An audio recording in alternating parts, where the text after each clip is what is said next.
MKD dari fraksi Golkar Kahar Muzakir bahkan kembali mempersoalkan rekaman pembicaraan yang menjadi barang bukti laporan Sudirman Said. Pencatutan nama presiden memang kagak ada. Terus Setia Novanto dalam rekaman tidak minta apa-apa. Loh, Bapak laporin di sini situ kan. Sekarang buktinya rekaman tidak mau dikasih. Ya. Ketika Ma'ruf bilang, tapi kan isi transmisinya sama persis dengan... Nggak ada perlu, faktanya dia tidak mau kasih. Kalau dia sama pasti bagus, itu kan itu. Setelah memanggil dan memeriksa keterangan pengadu, teradu dan saksi, serta memperdengarkan bukti rekaman di persidangan, Senin besok MKD dijadwalkan akan meminta keterangan Menko Polhukam Luhut Binsar Panjaitan. Jam 13 kita mau mengundang Pak Luhut Binsar Panjaitan. Tapi ada rencana nggak mempertemukan Setia Novanto, Pak Ma'ruf dan Riza? Tergantung bagaimana pendalaman di MKD. Tentu setelah persidangan Senin kita akan rapat internal. Kan selalu proses begitu. Ya baik, tadi kalau kita sudah saksikan Bang Refli dan juga pemirsa satu informasi bahwa memang dipertanyakan setelah mempertanyakan bagaimana legal standing, kemudian juga rekaman diminta dibuka, sudah dibuka lalu dipertanyakan lagi keabsahan atau keaslian dari rekaman, lalu ada pernyataan dari Kahar Muzakir menyatakan bahwa rekamannya tidak diberikan oleh Kejagung, untuk apa diteruskan lagi sidangnya seperti itu. Ini kalau kita melihat Bang, apa yang bisa Bang Refli baca atau memang seperti yang dikatakan oleh Sebastian Salang tadi, ini MKD maunya apa sebenarnya? Iya, MKD kan sudah jelas maunya kan, jadi ada yang pihak yang ingin tetap melanjutkan sidang ini dari awal mengungkap kebenaran, tapi ada juga kelompok yang memang ingin menyetop sidang ini kan begitu, artinya pelanggaran etiknya kemudian tidak dilanjutkan. Sudah terbelah juga antara anggota MKD ini ya? Nah, cuma yang menjadi masalahnya adalah mereka yang dari awal kita tahu ya, beberapa orang yang jelas sikapnya membela, terutama yang berasal dari partai yang sama.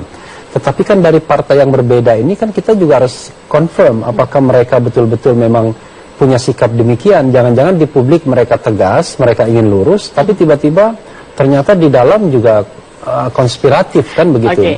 Nah saya khawatir ini kemudian terjadi. Karena itu kalau saya lihat pembelahan misalnya ya, antara yang kemudian ingin terus sidang ini dilanjutkan dengan yang sidang dinyatakan tidak memenuhi syarat misalnya, kan awalnya kan mayoritas yang menginginkan terus. Artinya ini bukan sekedar hanya masuk angin ataupun juga mengulur-ngulur waktu, artinya memang sudah ada skenario juga yang disiapkan. Iya, saya kira tetap ada ya, karena ini kan jabatan yang sangat prestisius ya, dan lebih dari itu adalah kalau seandainya ini diterus-teruskan kan jadi takutnya jadi efek bola salju yang terus. Publik juga menanti Bang Refli kapan keputusan dari sidang etik Novanto ini akan selesai atau akan ada keputusan khususnya sebelum masa reses. Kita mengharapkannya seperti itu. Tapi kalau melihat ini, Anda melihat skenario putusan ini akan seperti apa? Saya tidak yakin kalau saya tidak yakin kalau reses. Memang ada tadi saya ketemu ada anggota DPR yang mengatakan dia yang menginginkan sebelum reses 18 sudah ada putusan. Tapi saya tidak yakin ya, karena pasti ada upaya untuk mengulur-ngulur waktu. Cuma kalau kita bicara skenario putusan, saya mengatakan begini, kan saya pribadi tidak ada urusan apakah Setia Novanto akan dinyatakan bersalah atau tidak, itu soal lain. Tetapi jangan sampai kemudian mislead cara menghukumnya. Kalau misalnya dinyatakan bersalah, begini, kalau misalnya masyarakat kan barangkali ingin mengatakan bahwa ini sudah terjadi pelanggaran berat, karena itu harus diberikan sanksi yang maksimal. Sanksi maksimal adalah pemberhentian. Tapi jangan lupa, kalau ada dugaan pelanggaran berat, maka kemudian harus dibentuk panel. Saya sudah sampaikan ini ke media lain. Jadi, kalau dibentuk panel, maka panelnya terdiri dari 4 orang independen, masyarakat, dan 3 orang MKD. Ini akan berlangsung seperti apa panelnya ini? Dan panelnya ini sidang semua panel itu tertutup semua. Ya, sidang panel tertutup. Nah, nanti panel akan membenarkan apakah betul sudah terjadi pelanggaran berat atau tidak. Kalau dia mengatakan tidak terjadi pelanggaran berat, case close, tutup. Tidak bisa dinyatakan lagi. Tidak bisa dinyatakan, lalu kemudian tidak akan ada sanksi. Kalau panel menyatakan bahwa memang benar ada pelanggaran berat, maka akan dibawa ke sidang paripurna, rapat paripurna DPR. Apa yang bisa terjadi dalam paripurna ini? Rapat paripurna menyatakan setuju atau tidak setuju untuk pemberhentian.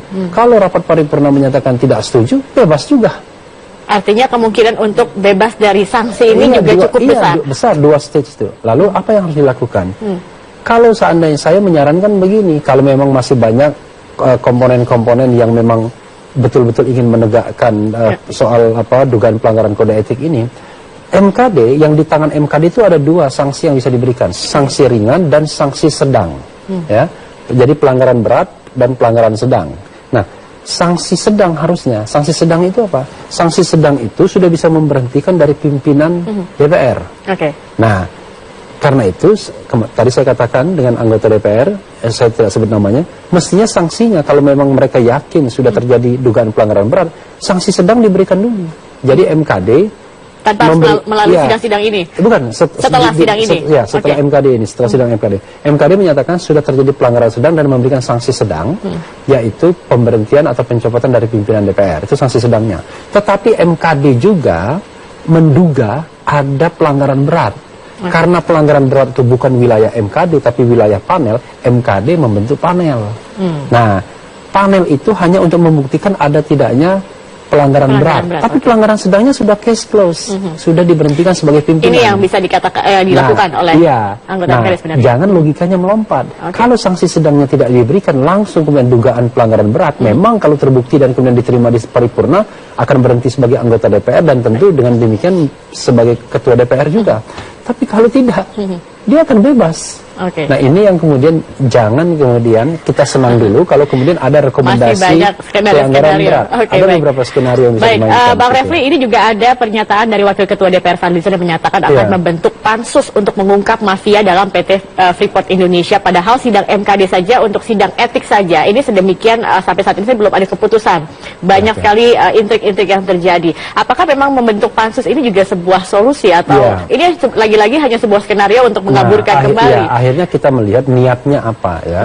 Kalau seandainya niatnya lurus untuk mengungkapkan masalah Freeport ini yang tidak pernah selesai dari tahun ke tahun, ya kita apresiasi. Tapi baiknya membentuk pansus itu setelah MKD selesai, sehingga kemudian energi DPR tidak terpecah-pecah ya.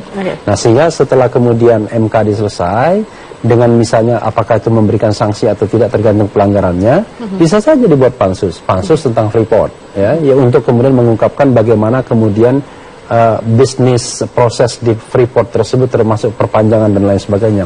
Karena saya termasuk orang yang mengatakan bahwa tidak boleh lagi ada rezim kontrak karya di Republik ini setelah sebenarnya sejak Undang-Undang Dasar 45 diundangkan tahun 1945, lalu kemudian ada Undang-Undang Minerba nomor 4 tahun 2009 yang mengatakan mestinya rezimnya izin, bukan kalau kontrak karya kan equal antara pemerintah dan korporasi asing. Kalau ini kan tidak, rezimnya perizinan. Nah, setelah 2021 kontrak Freeport selesai, maka rezim perizinan yang harus kemudian dipraktikkan, bukan lagi rezim kontrak karya itu. Nah, karena itu tetapi kan harus ada dorongan politik ya, keberanian politik untuk ini. Nah, pansus dalam konteks itu silahkan saja, asal pansusnya tidak masuk angin juga tentunya. Lalu kemudian battle ketiga, proses hukum. Ya silahkan proses hukum juga memperlihatkan ini agar kemudian betul terang apakah terjadi pelanggaran hukum atau tidak. Baik. Bang Refli, terakhir besok ini rencananya akan ada pemanggilan dari Menko Polhukam Luhut Panjaitan. Apakah kira-kira keterangan dari Luhut ini sendiri bisa memperkuat untuk memberikan hukuman atau sanksi sedang tadi kepada Setia Novanto? Bagaimana Anda melihatnya? Apakah? Ya sebenarnya ini agak ngeri-ngeri sedap juga. Karena begini. Kalau kita misalnya konsentrasi pada rekaman tersebut, kan rekaman tersebut sudah jelas menurut saya ya. Pertama, kejadiannya kan tidak disanggah. Memang benar ada pertemuan itu 3 kali. Lalu kemudian substansi dari rekaman itu kan tidak disanggah. Yang disanggah kan perolehannya dianggap ilegal. Itu sudah cukup sebenarnya untuk mengatakan bahwa ini ada terjadi pelanggaran ya. Dan saya kira konstruksi pelanggaran sedang pun masih masuk akal. Lalu kemudian apa yang diharapkan dari Luhut Panjaitan misalnya? Apakah mengatakan bahwa ya memang selama ini misalnya Pak Setia Novanto sering menghubungi saya dan lain sebagainya? Saya merasa kok tidak. Dia akan lebih pada membela dirinya bahwa dia nothing to do dengan urusan-urusan seperti itu. Kalau itu jadinya, maka tidak ada gunanya memeriksa Pak Luhut. Baik. Terima kasih Bang Refli Harun atas kehadiran di Metro hari ini, dan pemirsa kami masih akan kembali dengan berbagai informasi lainnya. Tetap bersama kami di Metro hari ini. Terima kasih Bang Refli.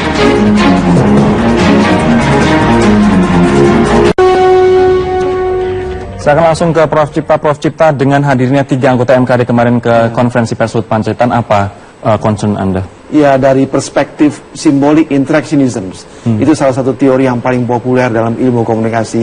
Itu menunjukkan kedekatan antara Pak Luhut dengan Golkar. Kedekatan ini berarti akan adanya konflik of interest? Iya, jelas juga akan sekali. kuat. Jelas sekali. Itu jadi membuktikan lagi bahwa dari mana sebetulnya Pak Luhut. Memang Pak Luhut ini kan mantan wakil ketua Dewan Pertimbangan atau Dewan Pembina Golkar itu. Memang dekat gitu ya. Nah, itu jelas sekali kan dipertanyakan bagaimana bisa objektivitas sidang MKD gitu kan. Yang diundang itu bukan 3 orang dari Golkar ini, yang diundang itu kan MKD seluruh anggotanya.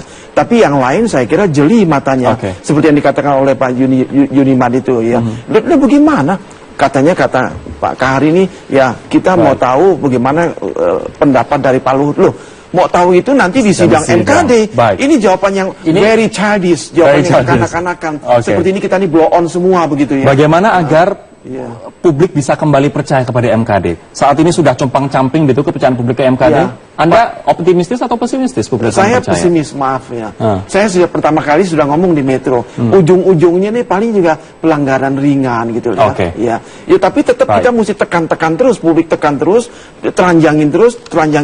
Masa sih nggak malu gitu ya, nggak malu sih. Kalau orang yang mulia dipanggil yang mulia gitu ya. Baik. Oke, kalau Prof Cipta pesimistis, Pak Amin seperti apa, Pak? Kalau melihat tekanan publik ini agak susah menghindari. Keterlaluan MKD kalau tidak mengambil sebuah sikap tentang Setia Novanto. Perbandingan ketika Setia Novanto menghadiri kampanye Donald Trump, kan Setia Novanto sudah dihukum kan? Ringan, betul. Ringan. Tapi ringan, Pak. Iya. Ringan. 2 kali Anda dapat kartu kuning, kira-kira apa? Kartu merah. Kartu merah kan? otomatis ya. Nah, mestinya cara pandang seperti itu yang dipakai. Tapi ini apakah artinya sidang etik, walaupun nanti kita tidak tahu keputusannya kartu merah atau kartu kuning lagi begitu, apakah memang harus sesulit ini dengan mencari-cari? Sebenarnya tidak sulit. Dengan fakta yang ada sangat tidak susah. Pertama, hadir atau tidak? Sudah diakui hadir. Sudah diakui hadir. Ya kan? Kedua, substansinya apa? Posisi Setia Novanto kan menghindar. Tidak membicarakan. Ingat Bung, ada beberapa cara yang dipakai orang untuk mengakui sesuatu. Pertama, eksplisit mengatakan saya lakukan. Kedua, tidak menanggapi atau menghindari percakapan itu dengan berbagai justifikasi penghindaran.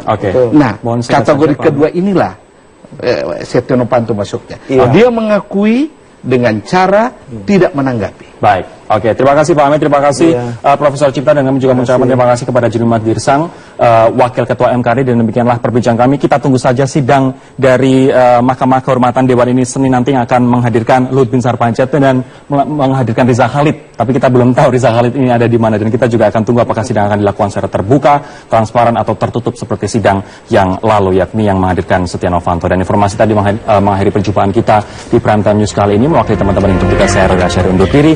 Jangan kemana-mana pemirsa, nanti akan ada Metro Highlight bersama dengan Ade Mulya saat lagi.